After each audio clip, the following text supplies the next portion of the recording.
A parable is a simple story used to illustrate a moral or spiritual lesson. Jesus used parables often throughout his ministry. We are delving into the fresh biblical facts of his most impactful parables, uncovering their profound lessons for us today. Do you know them all? Let's find out. A sower goes out to sow seeds. As he scatters them across his field, they land in various places, each with a different fate.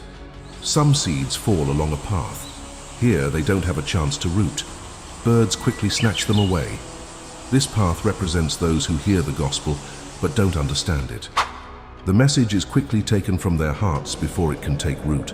Other seeds fall on rocky ground. They sprout quickly but have no depth of soil. When the sun rises, they're scorched and wither away because they have no root. These are the ones who joyfully receive the message, but their faith is shallow. When trouble or persecution comes, their newfound faith quickly falls away. Some seeds fall among thorns. The thorns grow up and choke the seeds, making them unfruitful. These seeds symbolize those who hear the word, but life's worries, deceitfulness of wealth, and other desires choke the word, making it unfruitful. Finally, some seeds fall on good soil.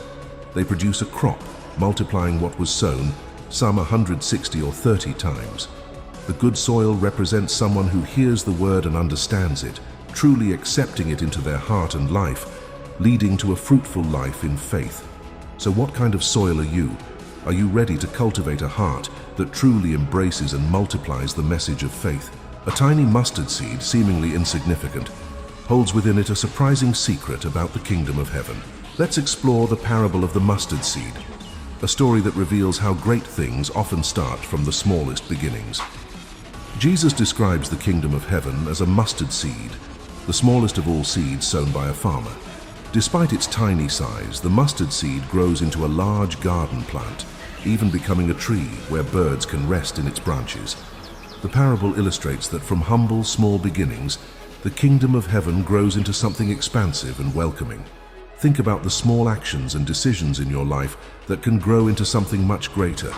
How can you nurture these mustard seeds of faith and goodness in your own journey?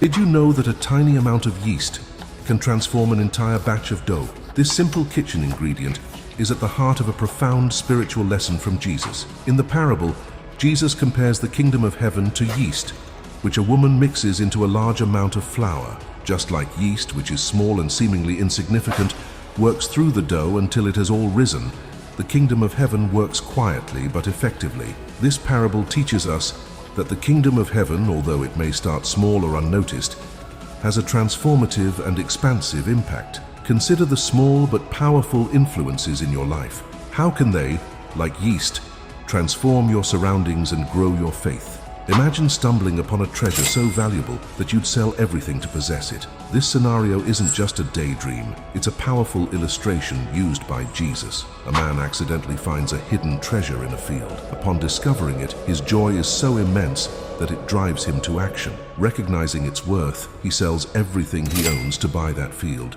ensuring that the treasure is rightfully his. This parable teaches us about the inestimable value of the kingdom of heaven, worth sacrificing all that we have to obtain it. Think about what you value most in life. Are you willing to prioritize the kingdom of heaven like the man who found the treasure? There's a story Jesus told about a pearl so precious that it's worth everything a person has. It's a story that reveals the priceless nature of discovering true purpose and value. In this parable, Jesus draws our attention to a merchant searching for fine pearls, a pursuit that leads to an extraordinary discovery. The merchant in the parable is a seeker of fine pearls, representing a person in search of truth and meaning. When he finds a pearl of great value, unlike any other, he immediately recognizes its unparalleled worth. Driven by the value of this pearl, he sells everything he has to purchase it, illustrating the willingness to forsake all for something of greater value. Through this parable, Jesus teaches that the kingdom of heaven is like this pearl,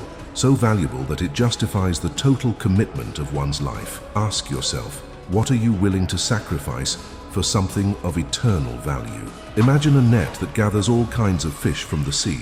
Jesus uses this vivid image to depict a moment of ultimate sorting and decision. A net cast into the sea gathers every kind of fish, illustrating the gathering of people from all walks of life. When the net is full, it's drawn to shore, where the good fish are collected into baskets, but the bad are thrown away. This action reflects the separation of the righteous from the wicked. The parable emphasizes a time of judgment, where, like the fishermen sorting their catch, angels will separate the wicked from the righteous. Jesus explains that this will occur at the end of the age, a final reckoning where the righteous are saved and the wicked face a fiery fate. This parable invites us to reflect on our own standing. Are we among the good fish or the bad?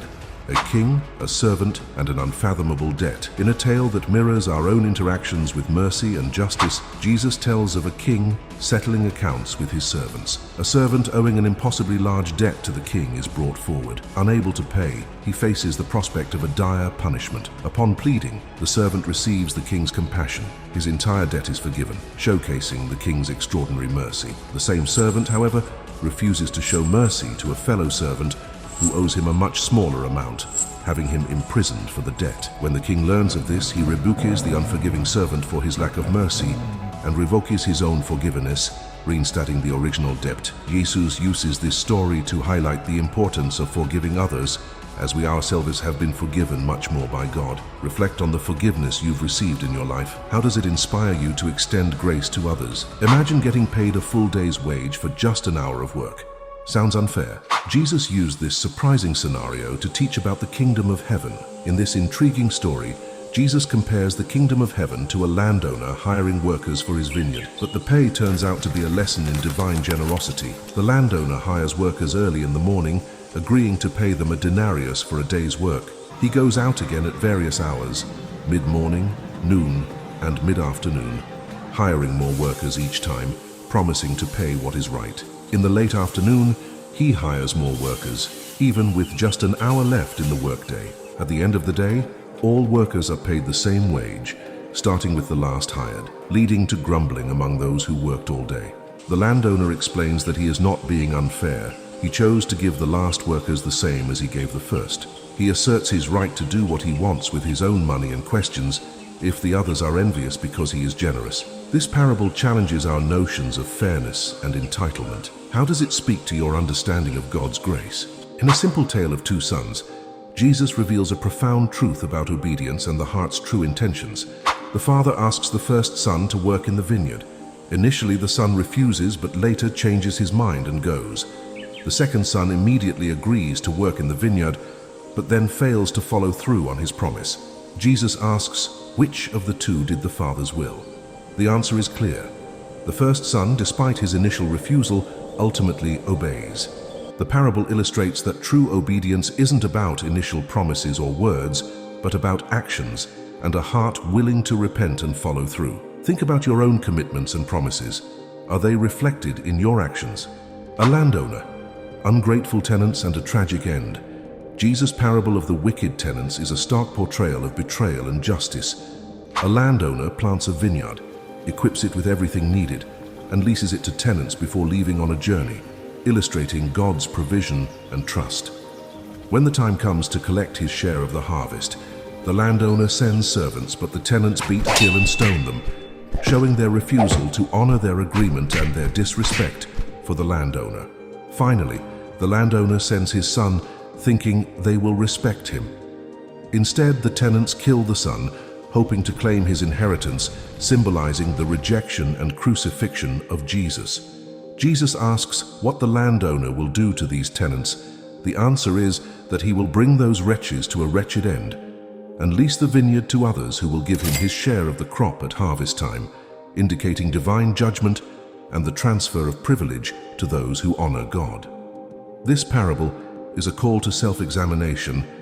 Are we honoring the commitments we've made to God, or are we like the wicked tenants? A king's grand banquet and an unexpected twist on guest selection. This parable from Jesus challenges our notions about who is worthy to partake in God's kingdom. The king sends out invitations for the wedding banquet, but those invited refuse to come, some even mistreating the messengers, representing the rejection of God's call. With the initial guests unworthy, the king instructs his servants to invite anyone they find, filling the banquet hall with a diverse crowd, symbolizing the opening of God's kingdom to all people, not just a select few. The king notices a man without wedding clothes, representing unpreparedness or a lack of transformation, and has him removed, illustrating that while the invitation is broad, there are expectations for those who accept.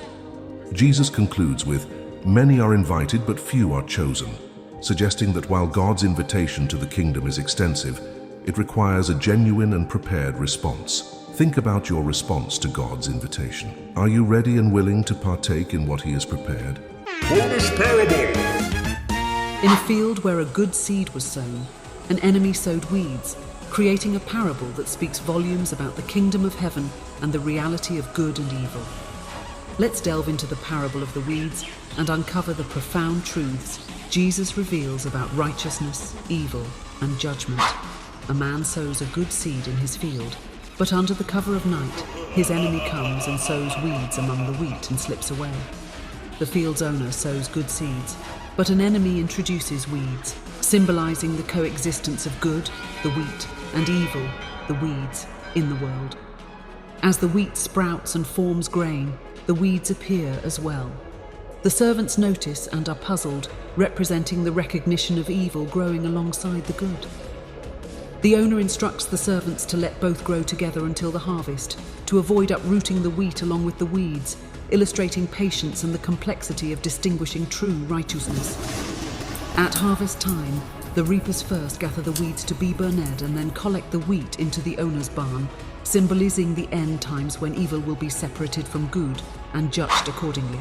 Jesus later explains this parable to his disciples, clarifying that the field is the world, the good seeds are the people of the kingdom, the weeds are the people of the evil one, and the harvest is the end of the age. Consider the patience and wisdom in allowing both wheat and weeds to grow together. How does this shape our understanding of justice and coexistence in our world today? As we wrap up these parables of Jesus, we've only just begun to scratch the surface of these profound teachings. Each parable we explored offered unique insights into life's moral and spiritual lessons. But there's still more wisdom to uncover. Stay tuned for part 2. And don't miss out on the hidden meanings and life-changing lessons from Jesus.